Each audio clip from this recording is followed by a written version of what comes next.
Aliás, a questão do sábado para o domingo no calendário, né? A gente honrar o sábado.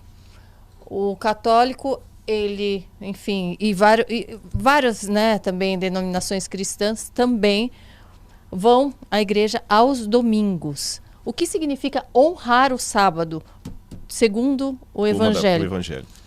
Então, eu posso, por exemplo, ir à igreja ao domingo, mas ao sábado honrar a Deus de outra forma que não seja indo à igreja? De que forma eu estarei honrando? A primeira maneira de honrar o sábado, na minha opinião, e eu quero pedir licença para Guardar o começar sábado, já assim, né? guardar o sábado, a primeira maneira de honrar o sábado é honrando o dono do sábado. O Senhor Claro. que deu o sábado. Porque as pessoas também falam, poxa, mas eu honro a Deus a semana toda, eu leio, eu tô ali me comunicando a semana toda. Então eu tenho ainda assim que separar um dia? Olha, eu vou dar um exemplo que eu já dei em outra ocasião e eu acho que ele será bem-vindo aqui. Eu e minha esposa temos um dia do ano que a gente faz o aniversário de casamento, correto? Eu não jogo bola, Karina. Eu nasci com 2 pernas esquerdas e não sou canhoto. Mas vamos supor, já que estou fazendo comparações aqui, que eu fosse um exímio jogador de futebol e amasse jogar bola com os meus colegas todos os domingos de manhã, tá bom? Vamos supor. E eu pergunto assim, há algum problema em casar com um homem que gosta de jogar bola? Penso que não. Não há problema nenhum. É pecado jogar bola? De jeito nenhum. Eu estou traindo a minha esposa por jogar bola? De jeito nenhum.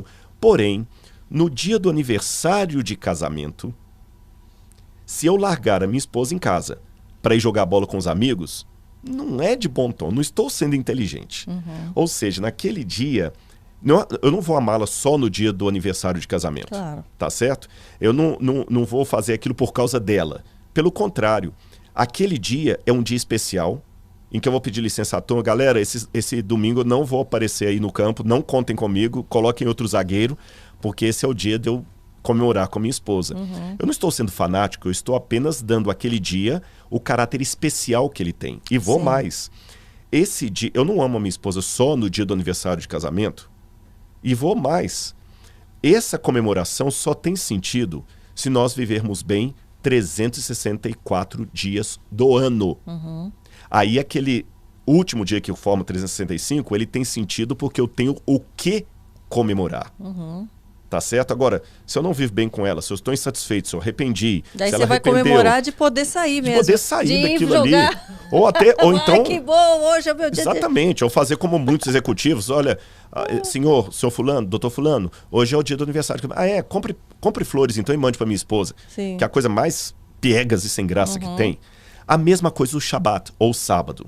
Ele só tem sentido se eu ando com Jesus domingo, segunda, terça, quarta, quinta e sexta, aí quando chega no sábado eu tenho o que comemorar.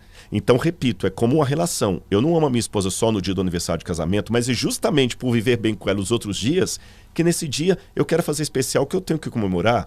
O sábado, ele só tem sentido se eu amo Jesus nos outros dias e o meu semelhante. Aí alguém pode falar, tá, mas não pode ser na segunda, terça, quarta e quinta? Bom, eu devolvo a pergunta. Eu também não posso deixar para comemorar com ela o aniversário de casamento um dia depois, porque naquele dia eu tenho futebol com os amigos? Sim. Depende quem você prioriza nesse sentido. Uma segunda forma que eu tenho de honrar o sábado, ou melhor dizendo, honrar o dono do sábado, é jamais me sentindo superior a quem não guarda o sábado. Isso é uma coisa muito séria. Eu não posso, Karina, de maneira nenhuma dizer, porque tem muita gente que está nos ouvindo agora que guarda o domingo ou não guarda dia nenhum. Eu tenho a minha convicção que o sábado é o dia de guarda do cristão no Novo Testamento e posso mostrar Lembrando biblicamente. que o sábado começa na sexta. O pôr do noite, sol, né? exatamente, até o pôr do sol do sábado, conforme a Bíblia, que foi outra mudança Então, também. quando começa a anoitecer, quando o pessoal fala sextou, Sextou, na verdade, é sábado, sábado. né? E eu posso mostrar biblicamente o fundamento da minha crença, mas eu jamais tenho o direito de me considerar, por exemplo, eu, Rodrigo, sou mais espiritual do que o batista, do que o assembleiano, do que o do Sara Nossa Terra, do presbiteriano, porque eu guardo o sábado, o outro não. Não, de maneira nenhuma. E se você ouvir alguém falando isto, de quem guarda o sábado, ou alguém que guarda o sábado falando isso, ele não está com base bíblica, nem no que a igreja diz. Você está entendendo? Como eu falei, Deus tem filhos em todos os lugares. Eu tenho a convicção que Jesus me pede para guardar o sábado. E alguém pode falar assim, mas é tão complicado, o que não deve fazer no sábado? Isso, Bom, como você guarda. como Porque a eu gente sei guarda? que também no judaísmo eles evitam, né, energia elétrica, É. subir de elevador, cozinhar, tem alguns outros, né, Foi hábitos, bom você né? colocar isso. Foi muito bom isso. Eu, por exemplo, já passei situações em Israel complicadas. Que diz que a gente, para quem, né, não vai trabalhar no sábado, você não deve nem ter alguém para trabalhar para você, Exatamente. contratar uma pessoa para fazer Exatamente. aquilo que você faria, né? Aí que tem uma coisa, Karina, foi muito... Nossa, como foi boa essa sua colocação, que vai me dar a oportunidade de dar um testemunho aqui. Eu passei por isso toda a pandemia, praticamente. Não podia fazer nada. Eu fazia Todo tudo. dia era Shabat. Olha, assim como eu apresentei com muito respeito a minha discordância dos católicos e estou procurando colocar com muito respeito isso aqui que eu acredito, eu vou também, com respeito, discordar de algumas práticas do judaísmo hoje. Mas para discordar disso, eu tenho que dar uma história. Os judeus tinham muito problema. Eles adoravam sempre imagens, corriam atrás de ídolos, e quem lê o Antigo Testamento vê muitos testemunhos disso. Deus trazia o profeta lá, igual você falou. Cuidado, povo, e eles iam atrás de Baal, de Asherah, de Astaroth, dos deuses pagãos e tudo mais. Aí um dia Deus, olha, quem não vem pelo amor, vem pela dor. Trouxe Babilônia, Nabucodonosor, destruiu tudo. O povo judeu ficou tão traumatizado com aquilo, que quando terminou o cativeiro da Babilônia, alguns judeus, lá em Minas, diz assim, quem se queima com leite quente, assopra até iogurte. Então, quer dizer, eles ficaram com tanto medo de voltar ali, que antes da Babilônia, a lei era um cerco de proteção do povo.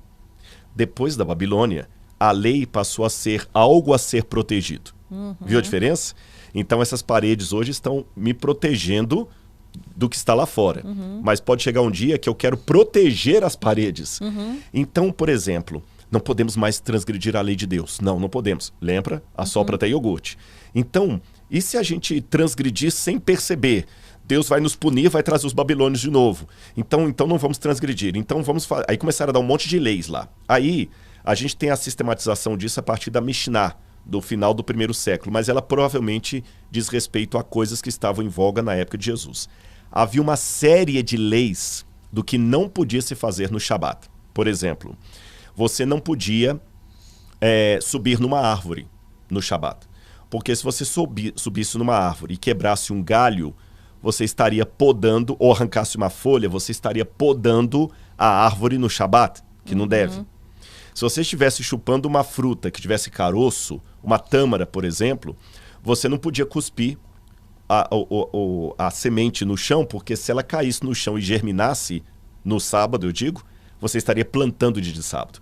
Mulheres não podiam olhar no espelho no sábado, porque ela podia ver um cabelo branco, ter a tentação de arrancar, ele estaria fazendo o cabelo no Shabat. Então eles começaram a colocar um monte de regras e mais regras sobre regras. Então no Shabat... Criadas por ele. Por homens. Mulher não pode olhar no espelho, não pode subir em árvore, não pode fazer nada, não pode fazer isso, não pode fazer aquilo, não pode fazer aquilo. Tem até uma piadinha que o pessoal conta, que uma família de guardadores do sábado queria mostrar para as crianças que o sábado é o dia feliz. Aí eu falei, papai, hoje é o dia feliz, hoje é o dia feliz. Papai, depois de a gente voltar da igreja, o senhor andaria de bicicleta comigo? Não, hoje não pode andar de bicicleta. Por quê? Porque hoje é o dia feliz. Tá bom. Papai, o senhor pode brincar comigo? Não, hoje não pode brincar, porque hoje é o dia feliz. Quando dava 11 horas, me perguntava assim, papai, falta muito para acabar o dia feliz? Quer dizer, o sábado virou não tava tão feliz. Não estava tão feliz. E quando Jesus vem, o judaísmo estava impregnado dessas coisas que estão até hoje. Sim. E Jesus mostrou com muito amor para eles duas coisas. Em primeiro lugar, vocês, por causa da tradição de vocês, estão transgredindo o mandamento de Deus. Porque o sábado foi feito por causa do homem, e não o homem por causa do sábado. Aí lá numa sinagoga tinha uma mulher doente. Jesus falou, eu posso curar essa mulher ou não, porque hoje é sábado. O que vocês acham? Todo mundo ficou calado. Ele curou a mulher, foi aquele escândalo. Ele tem todo dia para curar, ele vai curar justo no Shabat. Aí Jesus falou assim, como é que vocês são hipócritas, né? Se um boi de vocês, que é propriedade, cair no buraco dia de sábado, você vai lá tirar o animal para não perder dinheiro. Mas eu não posso no sábado tirar essa filha de Abraão do buraco só porque é sábado. Vocês esquecem. Eu não quero misericórdia, quero e não sacrifícios. Então Jesus mostrou que o sábado não pode ser um fardo. Por exemplo, em Israel é curioso hoje, você não pode apertar o botão do elevador no Shabat. Mas, Por quê? porque para eles é trabalho. Mas o elevador, nem o elevador pode trabalhar? Ele sobe, mas você não apertou o botão. Ah. Você entra numa casa, a luz acende automático pelo sensor de presença, porque você não pode apertar. Mas, se eu sou um empresário judeu... Mas você pode apertar, porque... Ele vai parando em tudo enquanto é andar. Pra você entendeu? Pra você não apertar. Mas, curioso... Mas qual a diferença de você ter o ato de apertar e de você caminhar? Então você não poderia nem andar, Para eles, você só pode andar no máximo uma milha de sábado. Você chegou a assistir aquele seriado Nada Ortodoxa? Não. Assista. Ali dá para entender alguma coisa. Eu posso dar um spoiler pro pessoal aqui? Sim. Esse seriado é interessante que mostra uma família... Onde tá? No ortodoxa? Netflix? Ele tá no Netflix. Nada Ortodoxa. Anota aí, cara. Anota aí, muito interessante. Mas eu vou explicar uma coisinha que não vai estragar, não é o spoiler que vai estragar, mas pra você entender. Tem um momento ali que tem um monte de mães desesperadas, e como elas falam Yiddish, é muito difícil entender algumas coisas, desesperadas com o carrinho de bebê ali na porta, no saguão do prédio onde elas moravam. E ninguém entende por que elas não saem. Por quê? No Shabat, você não pode carregar nada. E até com muito respeito, o que é que muitos rabinos fizeram? Eles criaram regras para transgredir a regra. Então, por exemplo, no Shabat não pode trabalhar, mas eu tenho uma empresa, então você coloca um não-judeu para trabalhar para você, o goi do Shabat.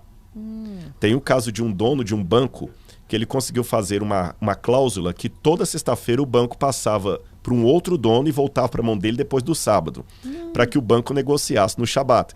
Por isso que Jesus falou, olha, vocês como mosquito engolem o camelo. Aí nesse cena do lado Nada Ortodoxa, por que elas estavam desesperadas? Os rabinos decidiram assim, bom, não pode carregar nada no Shabat, mas as mães têm que levar o carrinho de bebê para a sinagoga. Então como é que elas fazem para empurrar o carrinho no Shabat se não podem? Aí os rabinos colocaram, bom, então é simples. Acho que é Herug, acho que é o nome que fala em Yiddish, é como se fosse assim, 2 fios, sabe onde tem um fio de luz? Eles colocam 2 fios e naquele caminho ali, as mulheres podem empurrar o carrinho do bebê até a sinagoga. É uma exceção. E nesse dia do filme, teve um problema lá que esse fio rompeu, soltou. Como ele soltou, as mães não sabiam o que fazer. Entendi. Você entendeu? Então tem uma série de coisas que alguns rabinos vão criando. Por exemplo, já que no Shabat não posso esquentar nada, não posso acender fogo, então eu vou ter um termostato que antes do pôr do sol eu vou lá e ligo e o termostato funciona sozinho e tudo e tal. Sim. Eu respeito, mas olhando o Shabat pela ótica de Jesus, Jesus criou a coisa mais leve. O que é o Shabat para mim? É aquele dia em que eu dedico mais à família, ao próximo, a Deus. É lógico que eu tenho que dedicar isso todos os dias, mas imagine alguém que trabalha numa situação caótica todos os dias. Somente hoje, que muitos pais não têm tempo para os filhos. No Shabat, desculpa, olha, hoje eu não vou atender esse telefone, não vou ao escritório, hoje é o dia para Deus e para a família. Vou cultuar a Deus, eu vou ensinar para o meu filho que aqui nós estamos comemorando o fato que a Terra tem um Criador e que esse Criador um dia morreu na cruz do Calvário e no Shabat ele descansou no pó da terra para ressuscitar no domingo. E levar os filhos para o campo e tudo mais. Agora, é claro que no sábado nós não vivemos uma sociedade perfeita. Há certos serviços que não tem como deixar de ser feitos. Por exemplo, um médico. Como é que um médico pode guardar o sábado? É simples. Se ele é uma cirurgia, é uma situação de emergência, como a mulher que Jesus curou, ele vai atender no sábado. Agora, se ele é um médico, um cirurgião plástico, não é nada de vida ou morte, ele pode marcar essa cirurgia para outro dia. Aí alguém pode falar, tá, Rodrigo, mas um médico é fácil, uma empregada doméstica, que precisa tudo mais e tudo. Eu digo para você apenas uma coisa. No mundo deve haver, pelo menos, se eu contar os judeus, deve haver no mundo mais ou menos uns 30 a 40 milhões de seguidores, de guardadores do Shabat, entre cristãos e judeus. 40 milhões mais ou menos. E dentre esses 40 milhões, você tem empregada doméstica, você tem office boy, você tem motoboy, tem motorista de Uber, você tem empresário, você tem intelectual, tem professores, e todo mundo deu um jeito, fez a sua faculdade. E Deus nos dá provas. E eu já vi muitas situações em que Deus abre portas para a gente. Eu vou contar só um exemplo. Eu tenho um amigo que ele tinha um professor ateu, que debochava das coisas e na sexta-feira ele já pedia, no Brasil pelo menos nós temos uma liberação do governo para isso, que você tem o direito de não ir às provas no sábado e tudo mais. O governo federal permitiu isso para adventistas, judeus, cristãos guardadores do sábado. Você faz a prova num outro horário. Até a prova do Enem saiu do sábado para respeitar essas minorias religiosas. Mas tinha um professor que falou assim, a minha prova vai ser na sexta-feira à noite, para provocar esse meu colega. Ele falou, professor, sexta-feira à noite eu não posso vir.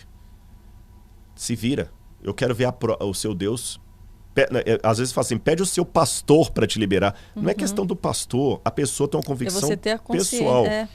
Aí esse professor falou, eu vou dar a prova e peça ao seu Deus para dar uma nota para você. Quero ver. Mas ele falou de propósito, para ver se o menino iria ou não. Ele não foi. E ele precisava daquela prova para passar o de ano. Sabe o que aconteceu? Na segunda-feira ele chegou lá, não teve na essa escola, prova para ninguém. não teve, sabe por quê? O professor ficou justamente doente, naquela sexta, teve uma enchente em Belo Horizonte, e o professor ficou com o carro dele preso ali no trânsito, e veio uma água, entrou no carro dele e levou todas as provas que estavam no banco do passageiro ali, e ele não tinha fechado o vidro por qualquer razão. E o professor falou com ele assim, eu nunca mais brinco com o seu Deus. E eu podia ficar aqui 3, 4 horas contando histórias e mais histórias maravilhosas. Agora, a última coisa para fechar essa resposta. A Bíblia fala, quer comais, ou bebais, ou façais qualquer outra coisa, fazei tudo para a honra e glória de Deus. Se você que está me ouvindo decidir guardar o sábado, faça para a glória de Deus, não para se sentir superior a irmãos que não guardem o sábado, ou para querer esfregar o sábado na cara dos outros. Faça para a glória de Deus. Não é para ser salvo. As obras não são o meio nem a causa da minha salvação, são o resultado dela. Então eu guardo o sábado como uma demonstração de amor ao Deus que, pelo meu entendimento, pediu para eu guardar o sábado. Não para poder me sentir superior espiritualmente a qualquer pessoa que discorde de mim.